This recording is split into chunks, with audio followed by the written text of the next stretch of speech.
The day I found out I was pregnant was the happiest day of my life, and the day he told me to get rid of it was the moment I realized I meant nothing to him. I thought being marked meant I belonged to him. I thought it meant I was loved, chosen, cherished the way the old stories described. An alpha's bite on an omega's neck was supposed to be sacred. It was supposed to be a promise, a vow written in scent and skin and instinct. But I was wrong, so painfully wrong. Let me start from the beginning, not because I want to relive it, but because I need someone to understand how I got there. How a boy who believed in forever ended up broken on a bathroom floor, clutching a positive pregnancy test in one hand and the memory of a monster's calm voice in the other. My name is Ji Woo. I'm 23 years old and I'm an Omega. You need to understand what that means in this world. Being an Omega isn't just about biology, it's about fate. Once an alpha marks you, once their teeth sink into that soft curve of your neck and their scent floods your bloodstream, you're bound. Not just socially, not just legally, instinctually. Every cell in your body rewires itself to need them, to crave them, to believe, with every fiber of your being,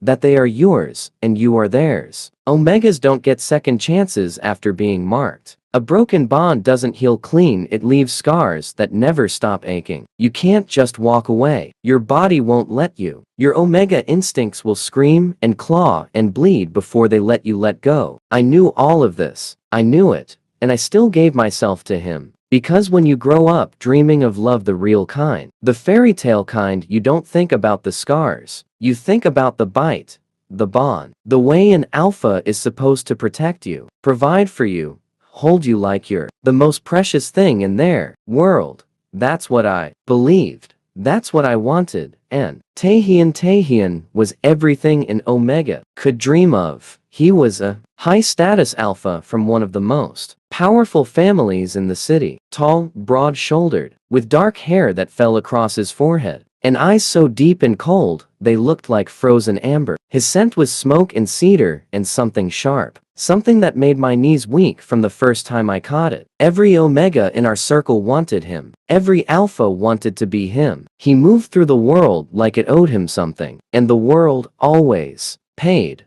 Someone like him was never meant for someone like me. I was quiet, ordinary, the kind of Omega who blushed easily and spoke too softly and never quite fit in with the bold, confident ones who knew how to catch an alpha's eye. I worked part-time at a small bookstore, spent my evenings reading, and had never been to a proper Alpha Omega mixer because the thought of it made me nauseous with anxiety. I wasn't invisible exactly, but I was the kind of person people forgot until Taehyun noticed me.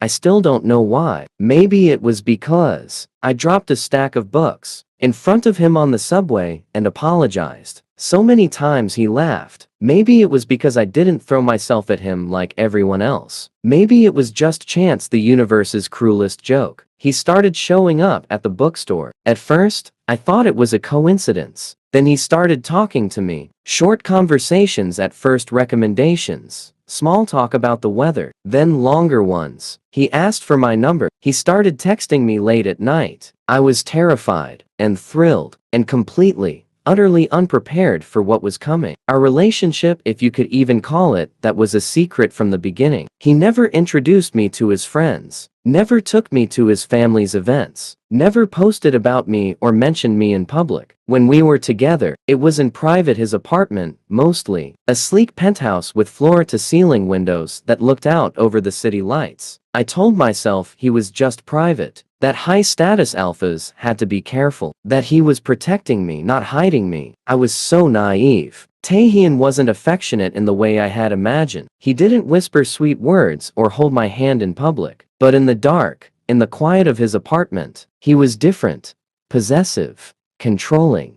He would pull me against his chest and press his nose into my hair. Breathing deep, he would grip my waist hard enough to bruise and murmur my name like a warning. "You're mine," he would say. Not soft, not tender, just factual. And I believed him. I thought mine meant something. I thought it meant I care about you. I'll protect you. I'll stay. But I was confusing possession with love. And Taehyun had never once promised me either. The night he marked me, I thought my heart would explode. We were in his bedroom. The city lights were glittering through the windows, and the room was dark except for the amber glow from the street below. He had been quiet all evening, more distant than usual. I thought maybe he was tired. Maybe work had been hard. Then he pinned me against the bed. His body was heavy on top of mine. His scent overwhelming smoke and cedar and something darker, something hungry. His lips found my neck. Not gentle, not teasing, purposeful. He pressed his mouth against the spot where my scent was strongest, where my mating gland pulls beneath the thin skin. Tae-hyun, my voice was small, trembling. What are you? Stay still. His voice was rough, commanding. Every omega instinct in my body screamed at me to obey, to submit, to let him. And I did. His teeth sank into my neck. The pain was sharp, electric, a white-hot flash that made me cry out and arch against him. But then something else followed.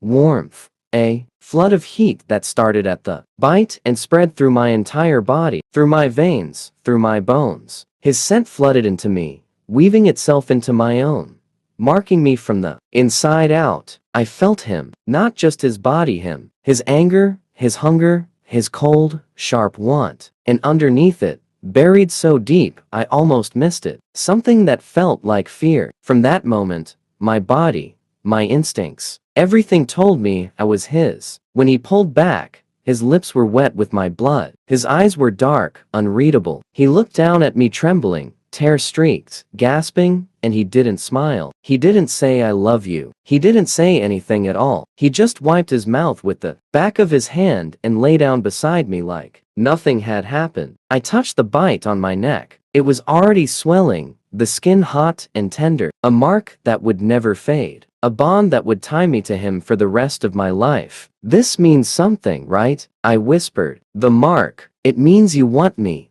Forever. He was quiet for a long moment. Then he turned over, his back to me. Go to sleep, Ji-woo. I didn't sleep. I lay awake all night, staring at the ceiling, one hand pressed against my bleeding neck, trying to convince myself that his silence was just his way, that he wasn't good with words, that the bite was enough. The bite had to be enough, because it was all I had. The weeks after the mark were the best and worst of my life. Best because my body was flooded with bond-born euphoria. Every time I was near Tae-hyun, I felt warm and safe and complete. His scent calmed my racing heart. His touch, even the smallest brush of his fingers, sent waves of pleasure through my entire nervous system. The bite on my neck ached constantly, but it was a sweet ache, a reminder that I belonged to someone. Worst, because nothing else had changed. He still disappeared for days without explanation. He still didn't answer my calls. He still never introduced me to anyone or acknowledged me in public. The only difference was that now, when we were alone, he was more possessive, more demanding. He would grab my jaw and tilt my face up to his, inspecting the mark like it was his property. No one else touches this, he would say. Do you understand? I understood. I didn't want anyone else. I only wanted him. But I started to notice things. The way his phone would buzz at odd hours and he would step into another room to answer. The way his clothes sometimes smelled like other Omega's sweet, floral scents that made my Omega instincts snarl with jealousy. The way people looked at me when I was with him, pity, judgment, and something that looked like I told you so. I ignored all of it. Because when he pulled me close at night, when he buried his face in my hair and breathed deep, when he murmured mine against my skin in that low, rough voice, I felt like I was flying, like nothing else mattered. Maybe he just wasn't good with words. Maybe this was his way of loving me, quiet, intense, possessive. Maybe he was afraid of how much he felt, and that was why he kept his distance. I built 1,000 excuses for him, each one more fragile than the last, and I held onto them like a drowning man holds onto driftwood. The first sign that something was deeply wrong came on a rainy Tuesday. I was at the bookstore, restocking the romance section, when two Omegas walked in. They were beautiful, the kind of Omegas who moved like they owned the world, with designer clothes and perfect hair and scents that smelled like expensive perfume. They didn't see me at first. They were too busy talking. Did you hear? Tae-hyun was seen with another Omega last night, at that new club in Gangnam. Another one? That's the third one this month. I thought he was seeing someone. Seriously? Seriously? Tae-hyun? please? That alpha doesn't do serious. He does samples. They laughed. The sound was sharp and cruel. Poor thing, whoever she is. Probably thinks she's special. They always do. My hands were shaking so badly I dropped the stack of books. They clattered to the floor, and both Omegas turned to look at me. Their eyes flicked to the mark on my neck, visible now that my collar had slipped, and their expressions shifted. Recognition, pity, and then they walked out without another word. I stood there in the empty aisle, surrounded by scattered books, and felt the first crack form in my heart. Samples. That's what I was to him. A sample. Something to taste and discard. But I didn't leave. I couldn't. The bond was already too strong. Every time I thought about walking away, my Omega instincts screamed in protest, flooding my body with panic and pain. My hands would shake. My breathing would quicken. I would feel like I was dying. So I stayed. I stayed and I pretended I hadn't heard anything. I stayed and I smiled when he texted me at midnight. I stayed and I let him touch me, let him bite me, let him use me. Because what else could I do? The mark was already there. The bond was already forged. I had given him everything,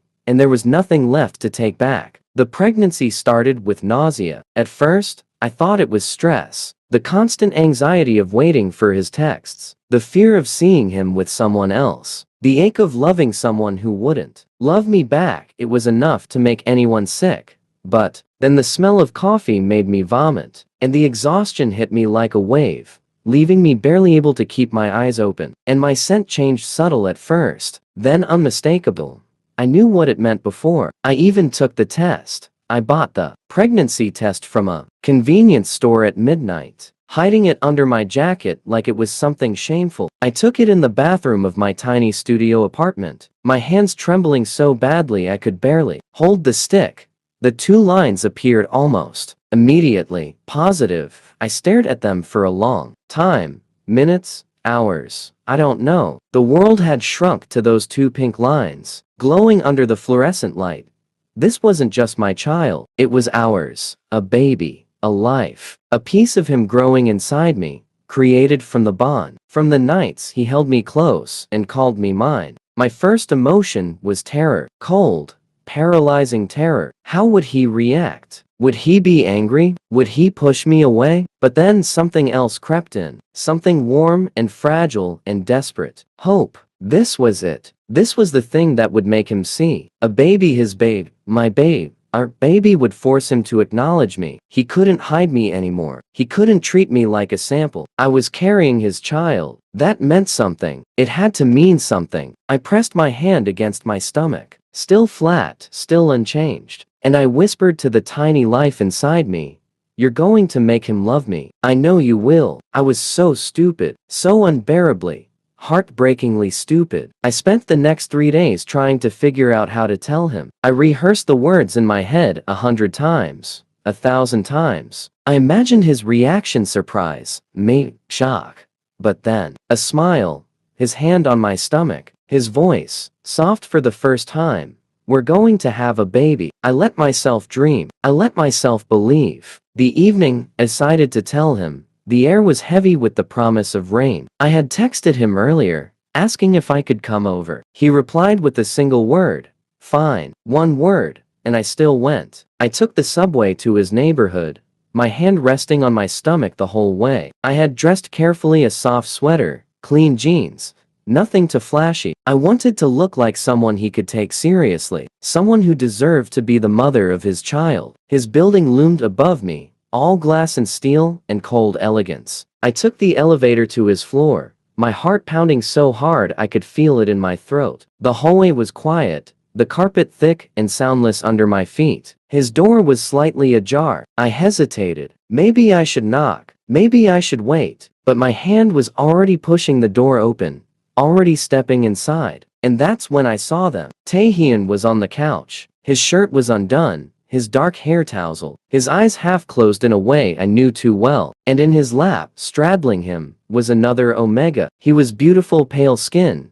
silver blonde hair, delicate features. His scent was sweet, cloying, nothing like mine. His hands were tangled in Taehyun's hair, and their lips were pressed together in a kiss that was deep and slow and familiar. Taehyun wasn't hiding it. He wasn't even trying. He looked completely comfortable, completely at ease. Like this was normal. Like having another Omega in his arms while I carried his child.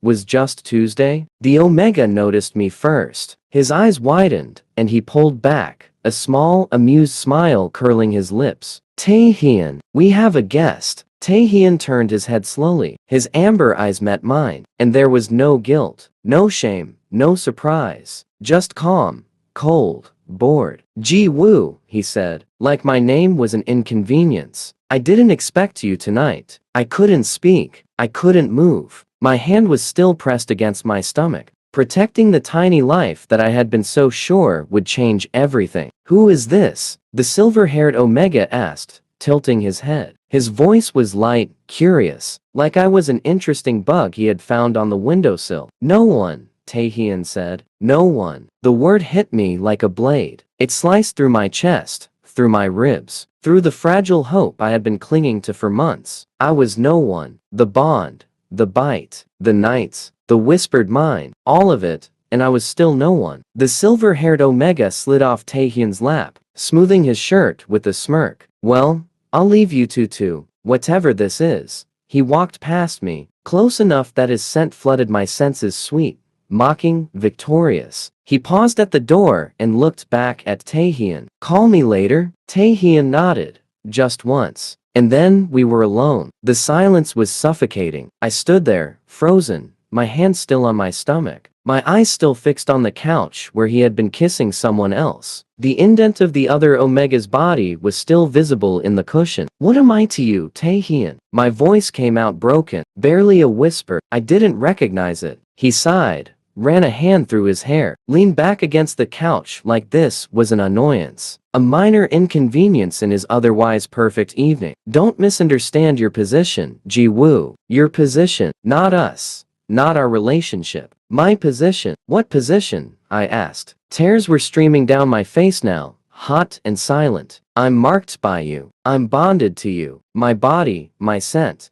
my instincts, everything screams that I'm yours. So what position is that exactly? He stood up, walked toward me slowly. His scent was overwhelming smoke and cedar and something cold. Something cruel. You're someone I spend time with, he said, stopping inches from my face. You're not my partner. You're not my mate. You're not the mother of my future children. He tilted his head, examining me like I was a puzzle he had already solved. You're just comfortable, not loved, not cherished, not chosen, comfortable. I thought I had hit rock bottom when I saw him with that Omega. I thought I had felt the full extent of his cruelty. But I was wrong. There was more. There was always more with him. My hand was shaking. My whole body was shaking. But I forced the words out anyway. Because some part of me, some stupid, hopeful, desperate part still believed that this would change things. That this would make him see me. I'm pregnant, Taehyun. The silence that followed was different from the others. It wasn't suffocating. It wasn't cold. It was empty. Like the world had stopped spinning. Like the air had been sucked out of the room. Like everything that mattered had been reduced to the space between his next breath and mine. His expression didn't change at first. He just looked at me, those frozen amber eyes searching my face, looking for the lie, the joke, the mistake.